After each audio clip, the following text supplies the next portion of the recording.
Night of the Seven Kingdoms, Season 1, Episode 4 is called Seven, and that was 35 minutes of the tightest and most efficient storytelling I've ever seen. Not a word or a scene more than absolutely necessary. I thought that was absolutely brilliant. We started off Duncan in the cell alone, following his arrest for attacking Aerion at the end of last episode. Egg comes to join him, brings some food, and tells the jailers to go away so that they can speak in private. Egg's looking very different, extremely well dressed in red and black, and he explains that his uncle Baelor, the Hand of the King, the heir to the Iron Throne, has told him that he should apologise to Duncan for deceiving him. Duncan is a bit angry, but he can't stay mad at Egg for too long. He accepts that it's just one of those unlucky things.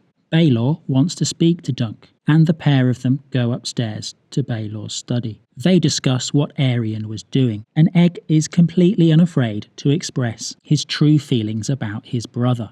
Baelor says that the gods of the Seven implore you to love your brother, and then dismisses Egg so that he can talk alone to Dunk. He begins by asking Dunk, "What kind of knight are you? How skilled at arms?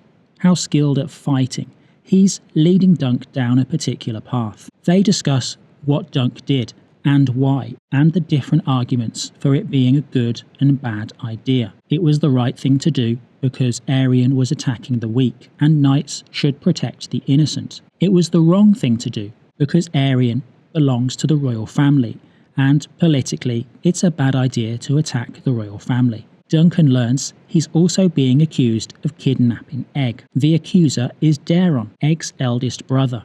However, outlining the argument doesn't change Dunk's situation. It's gonna come down to combat. So therefore, what kind of knight is Dunk? How good is he at fighting? After the conversation with Baelor, we meet more of the Targaryens again. We have Baelor, Maekar, Aerion, Lord Tyrell, and Lord Ashford. Aerion seems a bit scared. He refuses personal combat with Dunk, and instead asks for a trial by 7. 7 knights will fight for Aerion, and 7 for Dunk. Maekar is kind of disgusted by this idea. He says it's Andal foolishness, which surprises me because Maekar, as I've discussed in previous videos, he's not very Targaryen, he's got very Westerosi ideas. And in the south, Westerosi ideas are Andal ideas. So him dismissing this trial of 7, that's a little bit unusual, but I guess I can let it go. This trial by 7 is a problem for Dunk. Aerion is a prince of the realm. Surely he'll be able to find 7 people to fight for him. But who will Dunk ask? He leaves the castle and he has until dawn to work that out. He goes to find his horses, which are being looked after by Raymond Fossaway. Raymond invites him for some food, where they meet his cousin Stefan. Stefan says that he will fight for Dunk. He saw what Aerion did. Aerion's a bit of a monster. The Targaryens are just a temporary nuisance in the long history of Westeros. What Aerion did was wrong, and he will fight on Duncan's side. Stefan says he will also recruit other knights so that Dunk has his full 7. After Stefan leaves, Dunk gets some more visitors.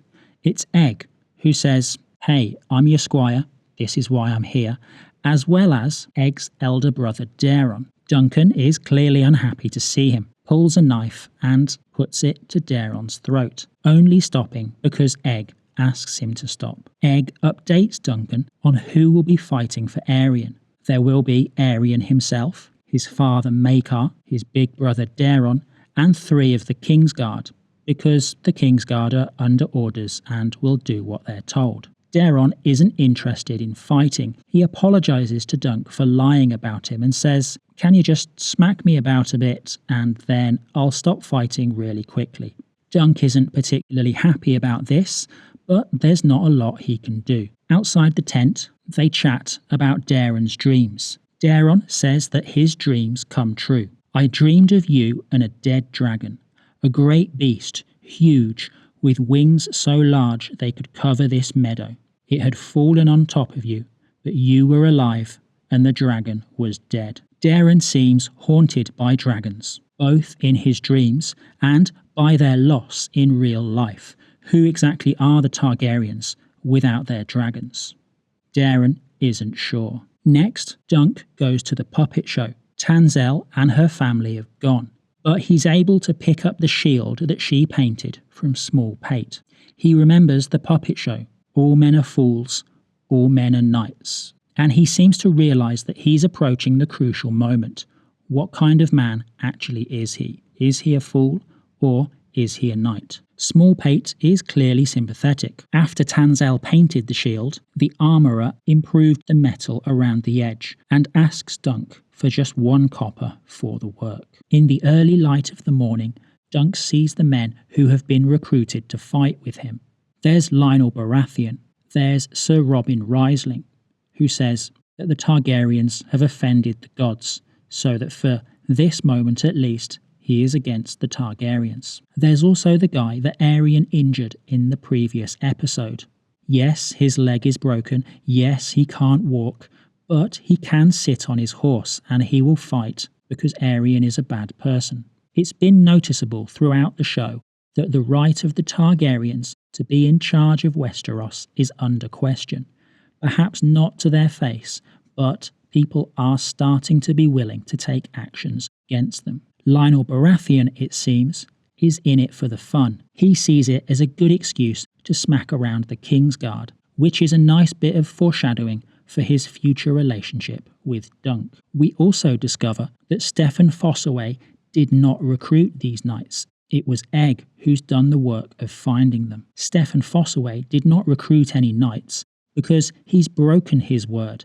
He's going to be the 7th man to fight with Aerion. And this finally fractures the relationship between Steffon and his cousin, his squire, Raymond. Raymond tells Steffon to get stuffed and asks Dunk to knight him. Dunk is, for some reason, a bit reluctant to do this, and Lyonel Baratheon turns the squire into a Ser, while Dunk goes and looks for a 7th person to fight with them. I imagine this is the moment that Dunk was thinking about when he thought about Tanselle performing the story of Florian the Fool. He gives a speech to the assembled nobles and commoners. He explains who Ser Arlan was, what kind of a man he was, why he attacked Aerion in the tent, and how it was just an expression of the obligations of his knightly vows. Maybe the farting was a little bit unnecessary.